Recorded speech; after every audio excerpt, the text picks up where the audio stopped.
আমি 2017 সালে গণরুমে এক রুমে 35 জন ছিলাম, বর্তমানে 2019 সালে এসে আমার জুনিয়ররা 20 জন থেকেছে। এই যে 15 জন কমেছে, এটাই ডাকসুর সফলতা। আমরা দেখি যে আমাদের সময় সপ্তাহে 6 দিন গেস্ট রুম হতো, আজকে সপ্তাহে একদিন গেস্ট রুম হয়, 21 হলে একদিন মাননীয় স্পিকার পাঠ চক্র হয়, এটাই ডাকসুর সফলতা।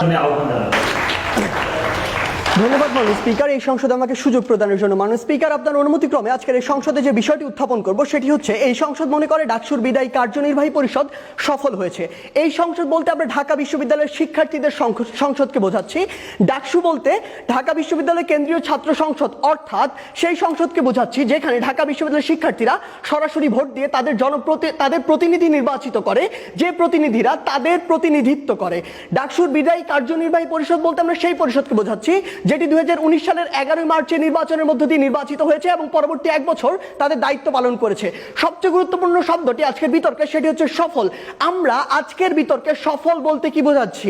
মাননীয় স্পিকার, লক্ষ্য করুন, বিগত 28 বছর আমাদের যে ডাকসু হয়নি, সে অচলায়তন ভেঙে আমাদের 28 বছর পরে ডাকসু হয়েছে। তাই আমরা চাইলে বিগত 28 বছর বা তারও পূর্বের যে সমস্যাগুলো রয়েছে ঢাকা বিশ্ববিদ্যালয়ের শিক্ষার্থীদের, সেটি 1 বছরে এসে কখনো সমাধান করতে পারবো না। তাই আমরা আজকে সফলতা বলতে বোঝাচ্ছি যে সমস্যাগুলো শিক্ষার্থীদের ছিল, সেই সমস্যাগুলো সমাধানের যে সূচনা, যে পথ, সেটি সূচিত হয়েছে কিনা। যদি সূচিত হয়, যদি সেটি নিয়ে কথা হয়, তাহলে আমাদের ডাকসু সফল হয়েছে। মাননীয় স্পিকার, প্রথমেই আমরা বলতে চাই যে কেন আমাদের কি কি কারণে আজকে আমাদের ডাকসু সফল। প্রথম যে সবচেয়ে গুরুত্বপূর্ণ কথাটি, সেটি হচ্ছে যে ডাকসু আমাদেরকে একটি বৈধ প্ল্যাটফর্ম দিয়েছে, আমাদের শিক্ষার্থীদেরকে সেই প্ল্যাটফর্ম দিয়েছে যেখানে গিয়ে আমরা আমাদের দাবিটির কথা বলতে পারি, শিক্ষকদের সাথে আমাদের দাবি নিয়ে দর কষাকষি করতে পারি। দ্বিতীয় সবচেয়ে গুরুত্বপূর্ণ আরেকটি জায়গা হচ্ছে, শিক্ষক বা বিশ্ববিদ্যালয় প্রশাসনের সাথে শিক্ষার্থীদের যে দাবি বা পদক্ষেপ বা চাহিদার, সেটির যে সামঞ্জস্য, সেটি আমরা ডাকসুর মাধ্যমে করতে পারি। আমরা বিগত বছরগুলোতে দেখেছি যে শিক্ষকরা যখন সিন্ডিকেট বা সিনেট থেকে শুধু তাদের মতামতের ভিত্তিতে একটা সিদ্ধান্ত নিত, সেটি হতো শিক্ষকদের এক পেশে একটা সিদ্ধান্ত।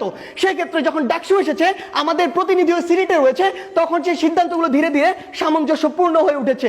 সবচেয়ে গুরুত্বপূর্ণ পয়েন্ট যেটি মাননীয় স্পিকার আজকের ডাকসু যে কারণে সফল, সেটি হচ্ছে এই ডাকসুর ফলে আমরা অন্তত দেখে যেতে পারছি যে ঢাকা বিশ্ববিদ্যালয়ের প্রতিটি হলে, ঢাকা বিশ্ববিদ্যালয়ের প্রতিটি ক্ষেত্রে যারা ছাত্র নেতা ছিল, তারা ধীরে ধীরে ছাত্র প্রতিনিধি হয়ে উঠছে। আমি আবার বলছি, ছাত্র প্রতিনিধি। কেন?